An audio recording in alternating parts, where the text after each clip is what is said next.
Rugged, remote, breathtaking, Patagonia is a bucket list must for any adventurer. But is it really worth traveling all the way to the bottom of South America to see this? Or do the crowds and expensive prices make it an overrated tourist trap? In this video, we're showing you the best and worst of Patagonia. So let's find out. So we're starting off with one of the highlights. This is one of the stops almost everybody makes here in Patagonia. The Perito Moreno Glacier, one of the largest glaciers in the world. It has a total surface area of 97 square miles. This facade right here is 240 feet high. If you look at that small boat floating next to it, that is actually a big-ass boat. Look how tiny it looks in comparison. Patagonia is of course famous for its mind-blowing tours and activities, but these come with big price tags. Want to kayak for 2 hours in front of Perito Moreno Glacier? That'll be $250 per person. A 4-hour ice hike on the glacier? $500. Ouch. Granted, these experiences bring you right up close to one of the few glaciers in the world that's actually expanding, but still, for most of us, these walkways and viewpoints are a more realistic and cheaper alternative. One of the coolest things about this glacier is that if you look inside those huge cracks in the surface, you see this Gatorade blue color of the ice. It looks so surreal. We paid just $30 each for the national park entrance fee and even got to see this. There are at least a dozen tour buses in the parking lot, so I expected that it would be really super busy here to try and get a picture. But the really nice thing is that they made different walkways with a lot of different viewpoints. So it's actually really nice out here. Don't need to push people away with your elbows. Yet. Tomorrow we're going to do a cruise on a beautiful ship here through the national park, which also didn't exactly come very cheap. We'll see if it's actually worth it. Right now we're going to a local restaurant to try Patagonia's signature meal. Oh, this looks really good. We've come to the Tablita restaurant. We ordered a local specialty here because, you know, Argentina is really famous for its grilled meat. Most of Argentina they eat beef, but apparently here locally in Patagonia, it's mostly lamb. You can see a really big lamb rack over there. And we ordered a mixed grill with some lamb and some beef. So we're gonna start off with the lamb. Looks really good. Wow. You can tell it's been roasted for hours. It's kind of soft. It's still a little bit juicy. You've got that really nice grill flavor in there. The beef, it is flavorful, but it's very overdone. We ordered it medium rare. Yeah, we ordered it medium rare. And what is also surprisingly good is Argentinian wine, especially the red wine. If you go to the supermarket, you can buy a decent bottle for like $7, $8. And I'm talking really good wine. Alright, they gave us a new steak. We said, oh, it's a little bit dry, I'm sorry. Now, this one is really nice and pinkish on the inside. Oh yeah, this is a good steak. We spent the night right in town here because we had big, expensive plans for the next day. Since we're here, we decided to splurge on a cruise that in total for like a good half day is gonna cost us about $400-ish. Yeah, exactly.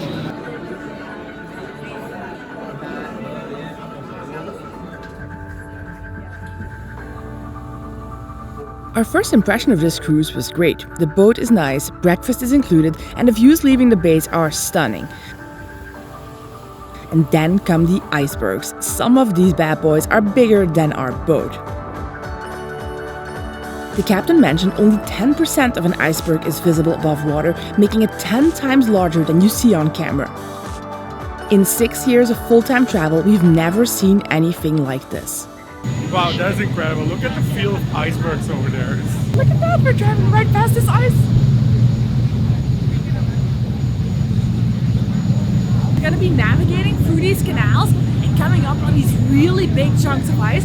Wow, already, I'm like, my mind is already blown. I just hope we're not gonna end up like the Titanic. The crew pulled a few big chunks of ice straight from the water and suddenly we had what I am calling the ultimate Patagonian cocktail. Bailey's served over a piece of iceberg. Now how often do you get to sip a drink chilled by ice that came right off a Patagonian glacier? It tastes like Bailey's. That over there is what they call a refugio or a refuge. That's a hotel/restaurant. We're gonna have lunch over there.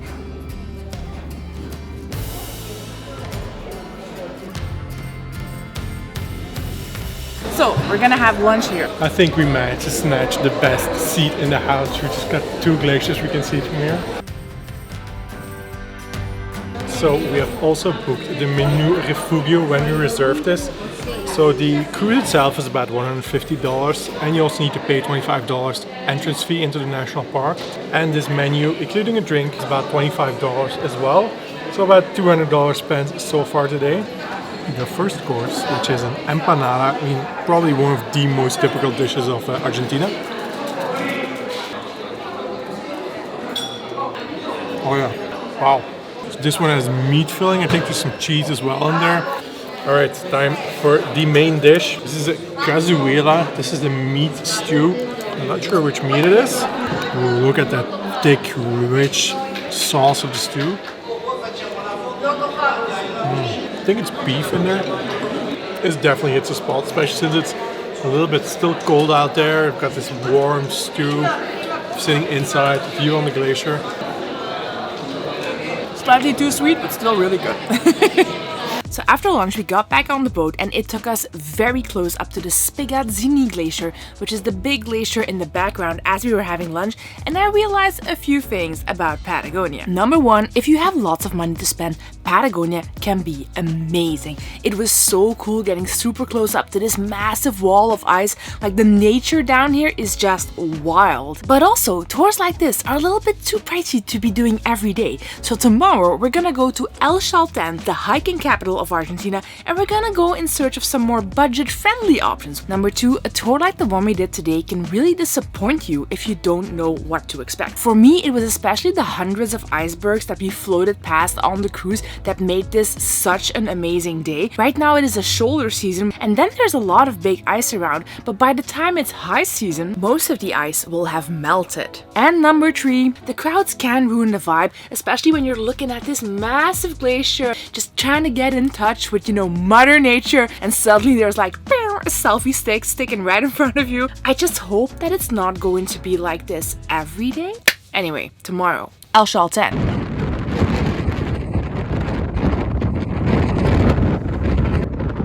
It's super windy today, 56 kilometers an hour. That's 40 miles an hour, people. What in the world is this? This is something that Patagonia is really famous for. The weather can be extremely fickle and tricky.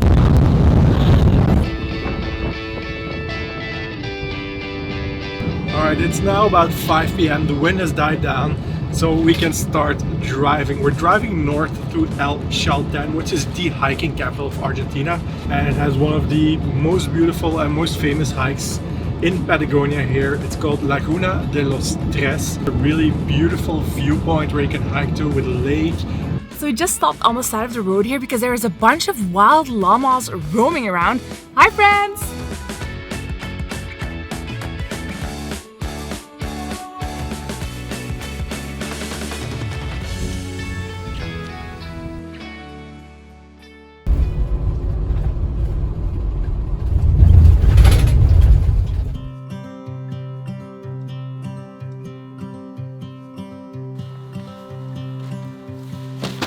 Good morning guys, it is currently 7 a.m. and we're getting up to do some hiking. We are at the start at the Sendero Fitzroy, the Fitzroy Trail, which is gonna take us to Laguna de los Tres and one of the most beautiful views in all of Patagonia if the weather cooperates. So fingers crossed. So starting out in El Chaltén, the trekking capital of Argentina, we've got a 22-kilometer or 14-mile round trip ahead of us. It starts off pretty easy, but we heard that the final section is really steep and tough. At the top, you are rewarded with one of the most iconic views in all of Patagonia, so we're really excited. See that jagged peak over there? Those two? That is where we're trying to go, Mount Fitzroy. Unfortunately, there seems to be a mountain in between, so far I'm really loving this hike. The first mile was a little bit steep, but now we're just hiking through the forest and occasionally you get these glimpses already of Mount Fitzroy and surrounding peaks. oh my god, it's such a beautiful mountain. Wow! Oh wow. The only weird thing about this forest is that there are so many dead trees. Like I'm assuming at least part of it is the wind, And sometimes even the ones that are alive don't look good. Ooh, would you look at that? 4 kilometers out of 10 done. We're flying. Even though it's a long hike, around 7 to 9 hours round trip depending on your fitness level, the views keep changing along the way.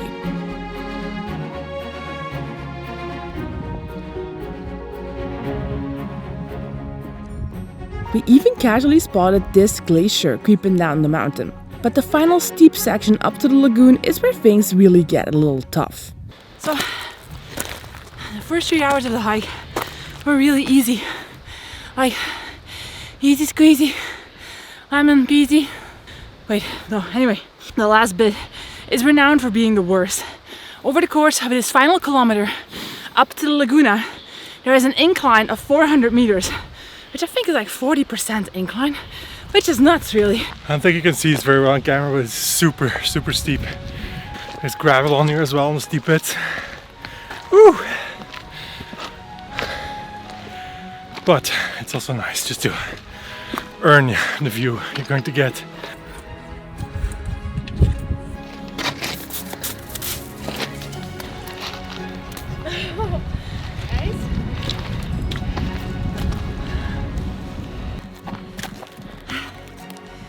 We made it.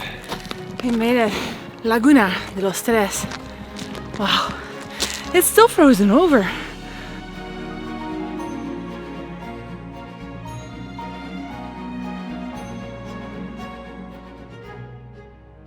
So I realized what I'm about to say is gonna sound really bad because this is such a beautiful spot and I think the hike is definitely worth it. But I also think that I kind of had very high expectations just seeing so many pictures of this place. And in a lot of those pictures, the lake was like blue and there was a little bit less snow and a little bit more mountain. And I think that made it look even more spectacular. So right now I'm kind of like, well, this is really, really nice. But also it's not exactly what I thought it would be. And I think that's kind of the danger of looking at stuff like Instagram. Those photos were probably taken in the high season. It is now the shoulder season. It's springtime here. There's still lots and lots of snow around once you go up this high, so that is something to take into account. The really nice thing though, because it's still like shoulder season, it isn't that busy yet. There's like only a few people around. I've seen some videos where sometimes it's really packed, especially in high season here, and there's also a fox around, a little bit of a bonus, but it's pretty cool. On our way down, we realized a few important things about Patagonia's most famous hike. Number 1, it might not be the best choice for anyone with knee issues or if you have a hard time with hiking. Number 2, we've got some awesome alternatives with fantastic views for you. For example, Lake Capri, which we stopped by earlier in the hike, which skips a steep climb, or Laguna Torre. It's a bit shorter and it has much less elevation gain. And most importantly, number 3. Good morning. Today it is very windy, super cloudy. It is raining as well. And that is where all the mountains were yesterday, including the Laguna de los Tres. So I'm very happy that we were able to do that hike with really good weather. Now we're gonna go out for breakfast and then we're gonna embark on our next mission, which involves some feathery Patagonian friends, penguins.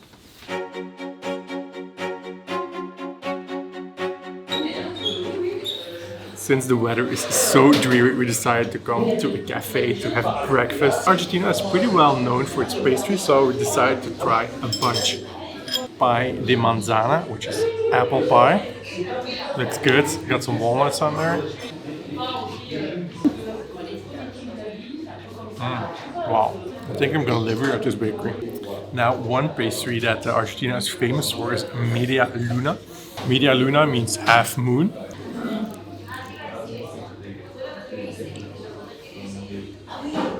It looks like castan, but it's really different. The taste is different, the texture is, it doesn't have that crunchy, flaky texture of the castan, but it's not bad. Like a real croissant is still 10 times better. Sorry, Argentina. Look at this, doesn't this look amazing? Pie de limon, lemon pie.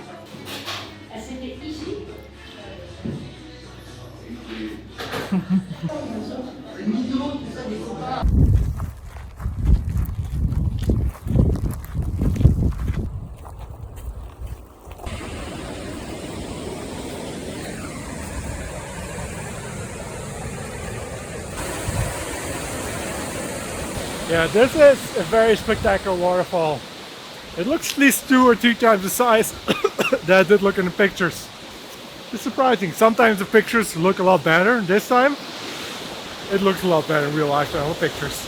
One thing I would definitely recommend if you're thinking of coming to Patagonia is do try to rent a car or a camper van, because going to this waterfall, we see so many people just hiking there in the rain with like ponchos on, and honestly, it looks kind of miserable. If you don't have a car, there's not a whole lot of public transportation and not a whole lot of taxis in Patagonia, so it's a lot harder to get around. This, on the other hand, is quite nice. So for this next part of Patagonia, we're actually heading to Chile. We're gonna cross the border now because Patagonia is divided across Argentina and Chile, and probably the most famous place in all of Patagonia, which is Torres del Paine National Park, is located just across the border here. Should be an easy border crossing, not too far away. And just a few hours drive from that, you can actually see penguins here on the mainland in Argentina. Looking back on this now, it's pretty clear that Naik totally jinxed this. Our mission to Chile was in fact not going to be as easy as we thought. Do you hear that sound? That is the wind in the door. It is extremely windy. Very windy. You can see here the wind blowing and the fans going like this over the road. Woo! I didn't know this before coming here, but the winds in Patagonia can get so strong in certain spots that camper vans and RVs actually get tipped over. Yes, the wind did this. When we passed by a police stop on our way to Chile, they told us we couldn't continue. Our destination was in the orange to red zone on this map, so it was too dangerous for a van our size to go there. We had to wait it out until the next morning. This is the border crossing with Chile. A very small one because, well, we're in the middle of Patagonia. So we heard it should be quite efficient. Oh, but there's a queue. Oh, it's probably from that bus. A bus that just arrived. I think I saw some people getting out while we were driving up. We made it to Chile. It was super fast. A few quick checks. Bam. After a couple more hours of driving on washboard roads filled with potholes, we arrived at the entrance of Torres del Paine National Park. ¿Cómo están? Hola. Bien, es que se nos dañó una llanta pero completa y no sabemos cambiarla. Ah, okay. Por lo menos que nos digan cómo podríamos cambiarla porque no tenemos ni idea. Vamos, un momento. A bunch of ladies next to the road here who have a problem with their tire. They have a blown tire and they don't know how to change it. So Naik is gonna be teaching 5 women. We feel sorry we made you like a It's fine. I don't know how to change it. Okay. I have never seen a tire that looks like this. While the ladies and I marveled at the destruction, Naik started setting up the jack. A few moments later though, 2 guys with a big truck stopped and said they would take over so we could continue our trip to the park.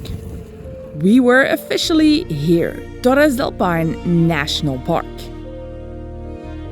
I'll admit that the biggest reason we came here is because it is just that famous. We figured nothing could really beat what we saw in Argentina anyway, but as you'll see, we were wrong. Located almost at the edge of the earth, the views in this extremely remote park are second to none. This is Patagonia at its most grand.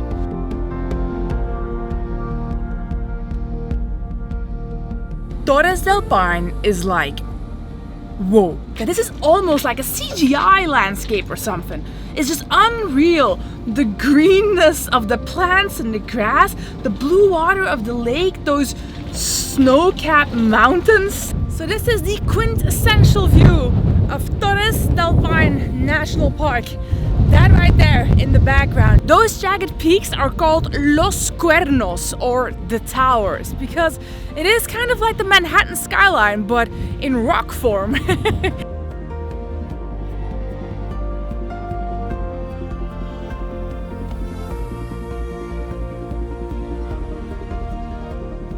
Admittedly, the road conditions, not so great. Lots of potholes, lots of noise when driving as well.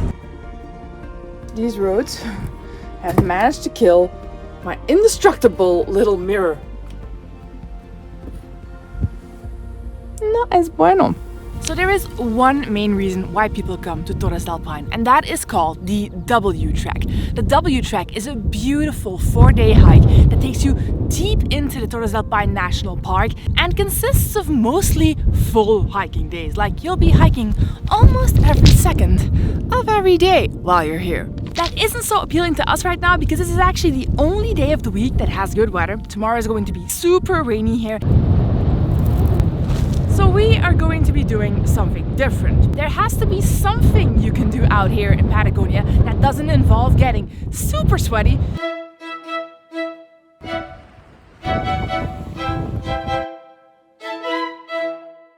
Now, this is my kind of national park. Any park we've ever been to, you always had to bring your own food. If you wanted to have some wine with a view, you had to drag it up the mountain. Here, they just built a restaurant with a great view. We're serving wine and a 3-course lunch menu.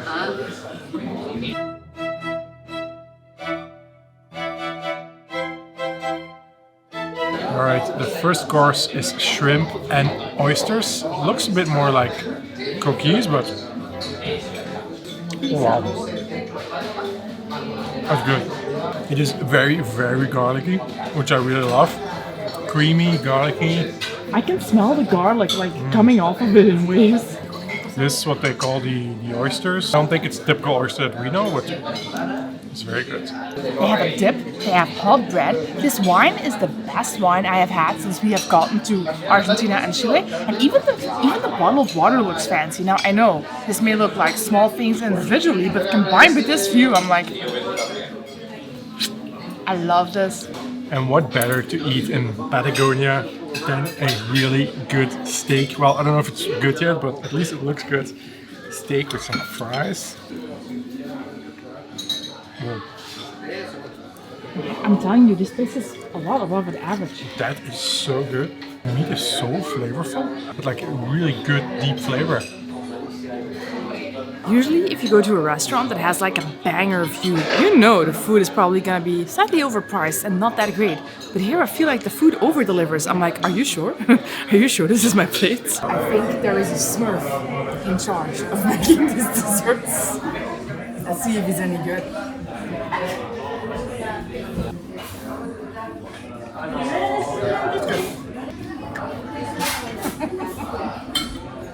Kim has been drinking.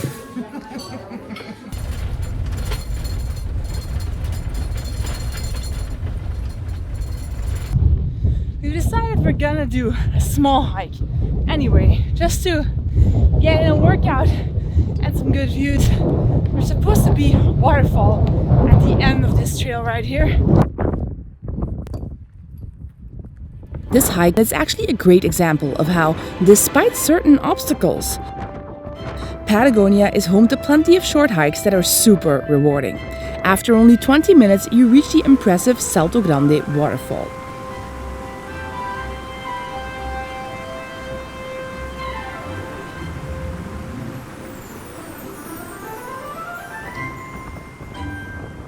So tonight we're spending the night at a campground at the edge of the national park.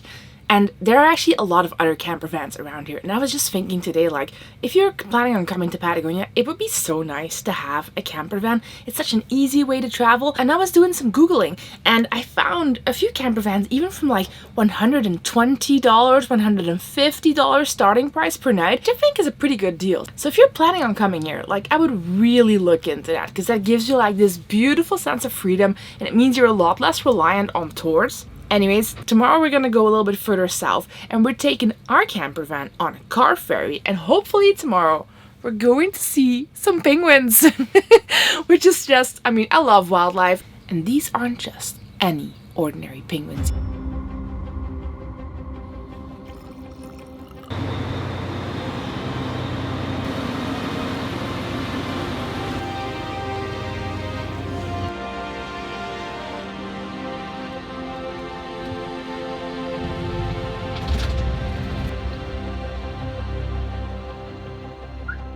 These are king penguins. There's about 20-ish species of penguins, but these are the second biggest on the planet. They grow up to about 3 feet tall. How cool is that? Like a toddler running around. These are actually wild penguins. This is a reserve to protect them because people would come here and feed them, even try to keep them as pets. They're free to come as they please. In winter they're not even here. They go to different areas, but they still stay in this area because there's abundant food. Baby penguin. These are actually really smart penguins because in Antarctica they sometimes have to go like 500, 600 kilometers to find food. Here they just, the whole bay is full of fish because it's a protected fishing area. So Oh my god, they just went into the water and they're swimming over there.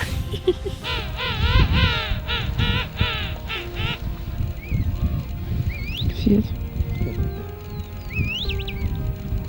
This is one of the only places on the continent where you can actually see these kinds of big penguins. Normally people go to Antarctica for this kind of stuff.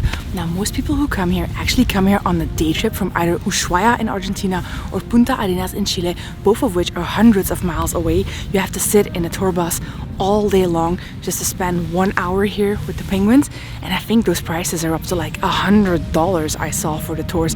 I personally don't think that that would be really worth it. It is so much better in Patagonia, and you're gonna have such a better holiday if you can just get your own car and drive here, just you and the road. There are also parts of Patagonia that are a lot more accessible. If you want to see us explore one of those, I will link a video right here where we explore the area around Bariloche, the Lake District. Super beautiful, so go and check that out.